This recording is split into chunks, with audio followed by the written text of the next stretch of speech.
بسم اللہ الرحمن الرحیم۔ جو شخص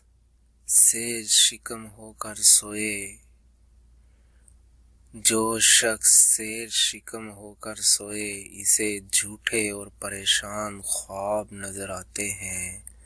فرمان امام حضرت علی رضی اللہ تعالیٰ عنہ۔ جو شخص سیر شکم ہو کر سوئے، اسے جھوٹے اور پریشان خواب نظر آتے ہیں۔